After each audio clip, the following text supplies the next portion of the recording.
আসসালামু আলাইকুম, সবাইকে স্বাগত জানাচ্ছি ঘাসফুল ইন্টারন্যাশনাল ক্রিয়েটিভ একাডেমির পক্ষ থেকে।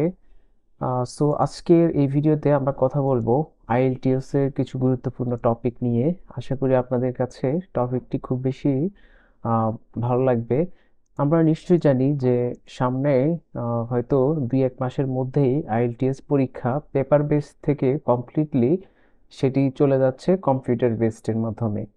সো আমাদের অবশ্যই লক্ষ্য রাখতে হবে কম্পিউটার বেসড যখন আমরা আইএলটিএস এক্সাম দিব, আমাদের কম্পিউটারে যে মিনিমাম স্কিল থাকা দরকার স্পেশালি রাইটিংয়ের জন্য। তো আমাদের কিন্তু খুব বেশি নিজেকে তৈরি করা প্রয়োজন কিবোর্ডের সাথে ইউজ টু হওয়ার জন্য। সো আমি আজকের ভিডিওতে আমি চেষ্টা করব আপনাদের 4টা মডিউল নিয়ে কিছু ধারণা আপনাদেরকে দিতে, যেগুলো দ্বারা আপনারা উপকৃত হতে পারেন। সো আমি যদি কম্পিউটার বেসড রিডিং এর কথা বলতে চাই, reading is the toughest module in IELTS exam. এটা কেন? কারণ হচ্ছে আপনি আগে পেপার বেস যখন দিয়েছি আমরা পেপারটাকে একটু আমরা এদিক সেদিক মুভমেন্ট করে কিন্তু আমরা কাজটা করতে পারতাম। বাট আপনাকে কম্পিউটার বেসড এক্সামের ক্ষেত্রে আপনাকে 2টা স্লাইডের ভিতর আপনাকে কিন্তু কোয়েশ্চেনগুলো দেওয়া থাকবে। এক পাশে হচ্ছে আপনার সামারিটা থাকবে, অপোজিট এবং পাশে থাকবে হচ্ছে কোয়েশ্চেনগুলো। সো আপনাকে কিন্তু খুব 3টা বড় বড় প্যাসেজ, প্রথম এবং সেকেন্ড এবং থার্ড, 3টা প্যাসেজে কিন্তু উত্তরগুলো সাথে সাথে আপনাকে খুঁজে বের করে আপনাকে মার্কিং করতে হবে। মনে রাখতে হবে প্রত্যেকটা সময় কিন্তু খুব বেশি গুরুত্বপূর্ণ যখন আপনি অ্যান্সার করছেন। সো আপনাকে অবশ্যই প্যাসেজটাকে ভালোভাবে আগে রিড আউট করবেন, অথবা কোয়েশ্চেন রিড আউট করবেন, যে যেভাবে স্ক্যানিং করতে পছন্দ করেন সেভাবে করে এটাকে কিন্তু সলভ করতে হবে। আই মিন আপনার স্লাইডের এক পাশের অ্যান্সারকে আপনি অন্য পাশে নিয়ে যাবেন। অফকোর্স সেটাকে কপি করার কোনো সুযোগ নেই, আপনি এটাকে টাইপিং করে লিখতে হবে। ঠিক আছে? এবং আপনি যদি প্র্যাকটিসের ক্ষেত্রে বলেন, অনেক ক্ষেত্রেই বিভিন্ন সফটওয়্যার বা অ্যাপ্লিকেশন ওয়েবসাইটের মাধ্যমে আপনি এটা কপি করার স্কোপ পাবেন। বাট চেষ্টা করবেন আপনি টাইপিংয়ের মাধ্যমে আপনার অ্যান্সারটাকে ইনপুট করতে, আপনার অ্যান্সারের জন্য যে স্লাইডটা দেওয়া থাকবে বা কোয়েশ্চেনের যে গ্যাপ, ফিল ইন দ্য গ্যাপটা থাকবে সেখানে। সো আমি এখন চলে যাচ্ছি লিসেনিং এর ব্যাপারটা নিয়ে। সো লিসেনিংটা অনেক গুরুত্বপূর্ণ, বিকজ আপনি লিসেনিংটা যখন শুনছেন সাথে সাথে কিন্তু আপনাকে লিখতে হচ্ছে আপনার অ্যান্সার শিটে। আই মিন ইটস কম্পিউটারে লিখতে হচ্ছে আপনার যেখানে যে পার্টটা আপনার এই অ্যান্সারের জন্য থাকবে সেই পার্টে। তো আপনি স্প্লিট করা যখন থাকবে স্ক্রিন, এক পাশে হচ্ছে প্যাসেজ আপনি যেখানে দেখছেন, অথবা এক পাশে হচ্ছে কোয়েশ্চেনারিজ। সো লিসেনিং এর মডিউলগুলোতে নর্মালি হচ্ছে আপনি গ্যাপটা সরাসরি পেয়ে যাবেন। আই মিন আপনি সিরিয়াল ওয়াইজ আপনি হচ্ছে অ্যান্সারগুলো করতে পারবেন, 1 2 3 4 5 6 7 এভাবে। সো ইম্পর্টেন্ট যেটা সেটা হচ্ছে আপনি লিসেনিং কিন্তু খুব ফাস্ট হবে আপনার, এটা মনে রাখতে হবে। যেটা হচ্ছে আপনি যখন যখন অ্যান্সারগুলো দিবেন তখন আপনাকে মাথায় রাখতে হবে যেন আপনি খুব প্রপারলি আপনি অ্যান্সারটা শুনে তারপরে লিখতে পারছেন।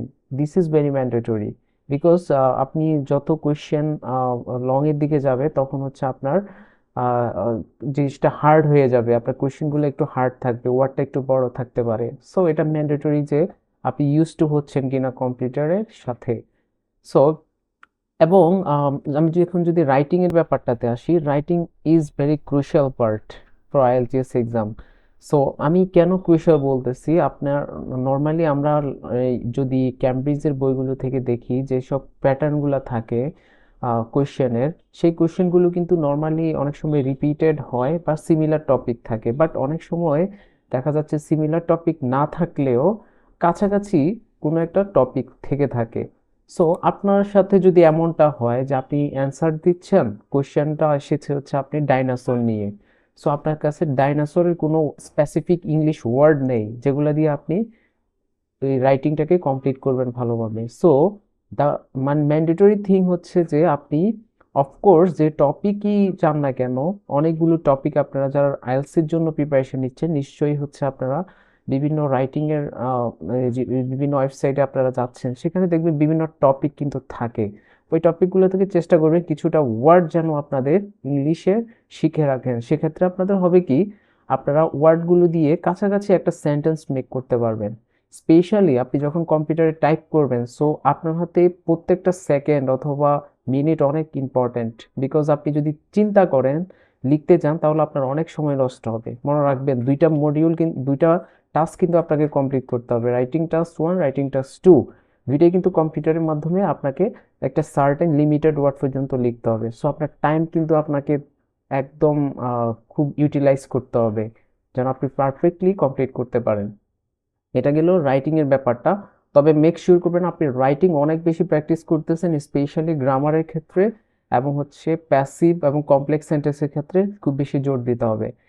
এবং আমি ফাইনালি যদি স্পোকেন আমাদের যে স্পিকিং টেস্টটা হয় সেটার ব্যাপারে যদি আসি, স্পিকিং টেস্ট আসলে based on your personal skill. আমি বলবো যে আপনি যদি যথেষ্ট পরিমাণ টপিকের উপর ওয়ার্ড জানা থাকে এবং আপনি একটা গল্পকে আপনি নিজে অর্গানাইজড করতে পারেন।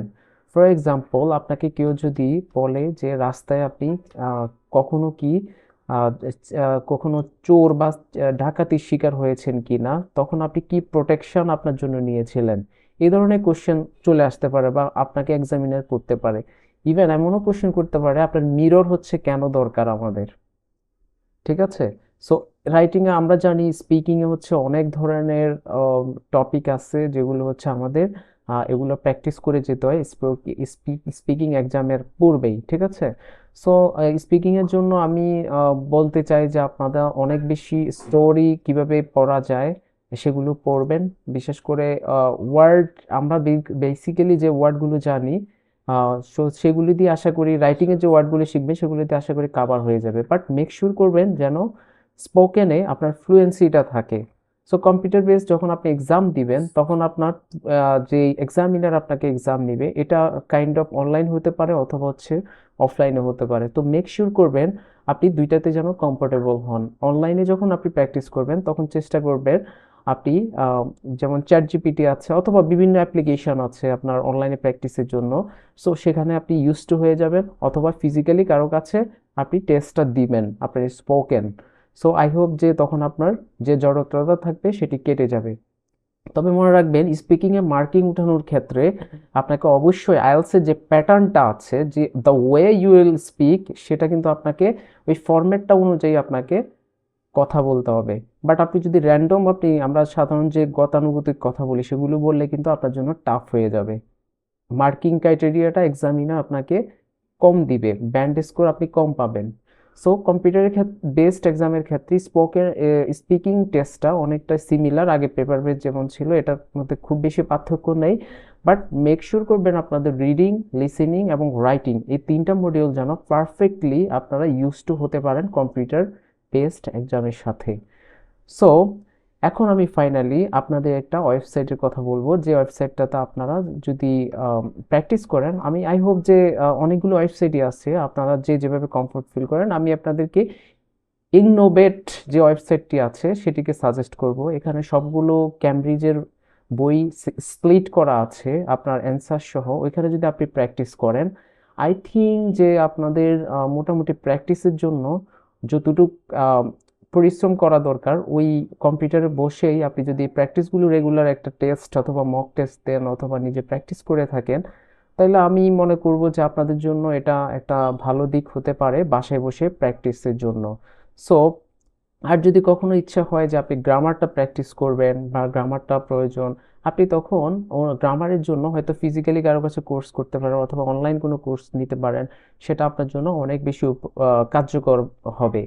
বাট ওভারঅল কম্পিউটার বেসড এক্সামে আপনাদের ভয় পাওয়ার কিছু নেই, কারণ কম্পিউটার বেসড এক্সামে আসলে পৃথিবীর প্রত্যেকটা দেশে এখন কম্পিউটার বেসড এক্সাম হচ্ছে।